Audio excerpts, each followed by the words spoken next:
आज की वीडियो बड़ी इंटरेस्टिंग है। आपको एक नया पर्सपेक्टिव देता हूँ। आपको पता है गज़ा और इसराइल के अंदर वार चल रही है और गज़ा के अंदर हलाकतों की वीडियोस भी आपके सामने आ रही हैं, बच्चों की वीडियोस भी सामने आ रही हैं, घरों की डिस्ट्रक्शन भी सामने आ रही हैं। और ये बात बिल्कुल ठीक है। 4 साल के अंदर सीरिया के अंदर जो डिस्ट्रक्शन हुई है हाउसेस की, इंफ्रास्ट्रक्चर की, वो गज़ा के अंदर 1 महीने के अंदर हो गई है।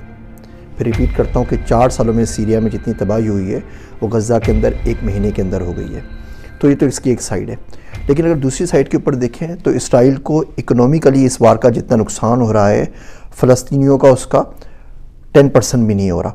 16 साल के अंदर 4 वार्स की इसराइल ने फ़लस्तीनियों की। 16 साल में इस वार को मिला के टोटल जो फ़लस्तीन का नुकसान हुआ है वो $5 बिलियन का हुआ है। यानी अगर आज वार रुक जाती है और $5 बिलियन की डोनेशन मिल जाती है, वर्ल्ड दुनिया से इमदाद मिल जाती है, आपको एड मिल जाती है फ़लस्तीन को, तो फ़लस्तीन वापस 2023 की स्टेट पे वापस आ जाएगा। इसराइल 16 साल पीछे जा चुका है। इस छोटी सी 1 महीने की, 1.5 महीने की जंग के अंदर इसराइल अब 2005 के ऊपर जा चुका है। S&P ने इसराइल की जो रेटिंग है वो नेगेटिव कर दी है। इसराइल की जो ग्रोथ फोरकास्ट 3.5% के ऊपर, वो खुद इसराइल ने उसको रिवाइज़ करके 2.3 कह रहा है। और अगर ये चलती रही जंग तो ये 1.5 के ऊपर आ जाएगी 1 महीने के अंदर, और दिसंबर तक जंग चली गई तो ये 1.1% के ऊपर आ जाएगी। इसराइल का टोटल नुकसान अभी तक $51 बिलियन का हो चुका है, $51 बिलियन का। तो $525 बिलियन की इकोनॉमी है, तो यूँ समझते कि 10% ऑफ GDP इसराइल अपना लॉस कर चुका है 1 महीने के अंदर। तकरीबन 1.5 से 2 बिलियन डॉलर डेली की कॉस्ट आ रही है।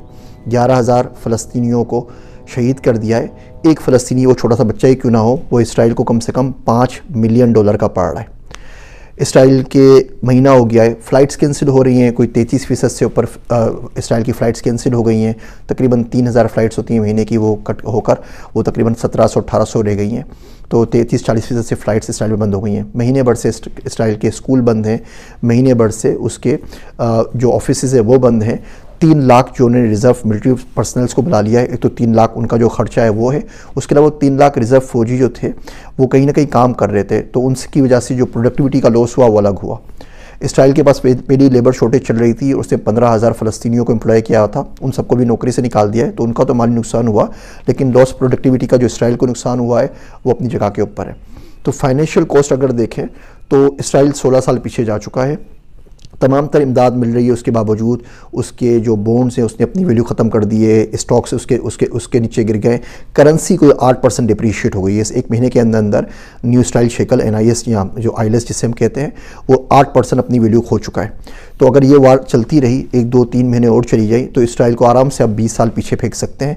$5 मिलियन का एक शहीद पड़ रहा है इसराइल को, जबकि फ़लस्तीन में तो वैसे ही कुछ नहीं था, उनको आपने क्या करना है। मेरी दोस्त है वकील, तो उससे बात हो रही थी, वो NIW के केसेस द्वारा प्रोसेस करता है, तो उससे बात हुई थी, तो उसने बोला कि कोई 1 लाख से ऊपर इसराइलियों ने इमिग्रेशन के लिए अप्लाई कर दिया है। तो अभी सारा का सारा जो USCIS का जो लोड है वो वहाँ पे जा रहा है। पहले वो अफगानी रेफ्यूजीज़ आए थे, फिर यूक्रेन से आने शुरू हुए, अभी इसराइल से आने शुरू हुए। तो मैंने उससे पूछा मजाक में कि फ़लस्तीन ने कितनों ने अप्लाई किया है, तो कहने लगा 0। ये तारीख़ में पहली मरतबा हुआ है कि जो मार रहा है वो मुल्क छोड़ के भाग रहा है, और जो मर रहा है वो बोले मेरी ज़मीन है, मैं यहीं पर डांस कर रहा हूँ, मैं डांस करते करते मर जाऊँगा, वो वहीं पर आराम से बैठा हुआ है, उसे कुछ नहीं करना। तो 1 लाख से ऊपर इसराइल मुल्क छोड़ के, और ये पैसे वाले इसराइल है ना, जिनको जो अमेरिका में अफोर्ड कर सकते हैं, UK में अफोर्ड कर सकते हैं, सिर्फ आपको अमेरिका का बता रहा हूँ, जो अमेरिका की इमिग्रेशन के लिए अप्लाई कर रहे हैं, मुल्क छोड़ के भाग रहे हैं। तो बड़ा इंटरेस्टिंग है। तो इकोनॉमी का देखें, ऑयल के ऊपर असर पड़ेगा, क्योंकि डर लग रहा है कि जी वार फैल ना जाए ज़्यादा मिडल ईस्ट के अंदर। से होगा नहीं। लबनान के पास तो बेचारा बैंकरप्ट है, पैसा इतना नहीं है, और इजिप्ट है उसमें भी इतनी हिम्मत नहीं है, जॉर्डन भी इतनी हिम्मत नहीं है, बाकी सारा का सारा मिडल ईस्ट तो उन्हीं के साथ है, तो वार फैलेगी नहीं। लेकिन उसके बावजूद ऑयल कह रहे हैं $100 पर बैरल तक आ जाएगा। तो इसकी वजह से अगर ये वार कंटिन्यू रहती है तो इसराइल की इकोनॉमी तो तबाह होगी ही होगी, ये पूरी ग्लोबल इकोनॉमी को अपने साथ लेकर डूबेगा। क्योंकि पहले वो वार्स चल रही थी, फिर रशिया यूक्रेन की वार आ गई, उससे जोल्ट आया।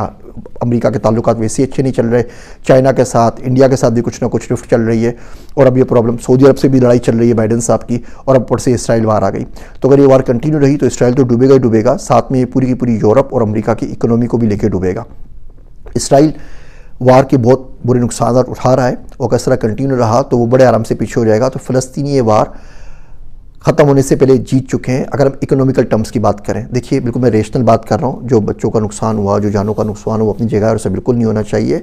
कहीं पर भी आपने मासूम बंदों को नुकसान नहीं पहुँचाना। लेकिन इकोनॉमिकली अगर आप देखें जनरली, तो फ़लस्तीन ये वार ऑलरेडी जीत चुका है।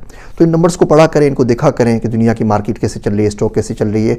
आजकल दुनिया में भाइयों एक मज़हब बाकी रह गया है, और वो है पैसा। पूरी दुनिया उसकी तरफ जारी होती है। तो अगर इसराइल की वार बंद हुई तो इसलिए बंद नहीं होगी कि फ़लस्तीन में लोग मर गए, इसलिए बंद नहीं होंगे कि किसी को गरीब बच्चों का ख्याल आ गया है, इसलिए बंद नहीं होगी कि जी उनको एक ना उनको एड पहुंचाने के लिए कॉरिडोर देना है। ये इस वजह से बंद होगी कि इसकी जो कॉस्ट है वो बहुत ज़्यादा पड़ रही है इसराइल को, और वेस्ट उसको अफोर्ड नहीं कर सकता।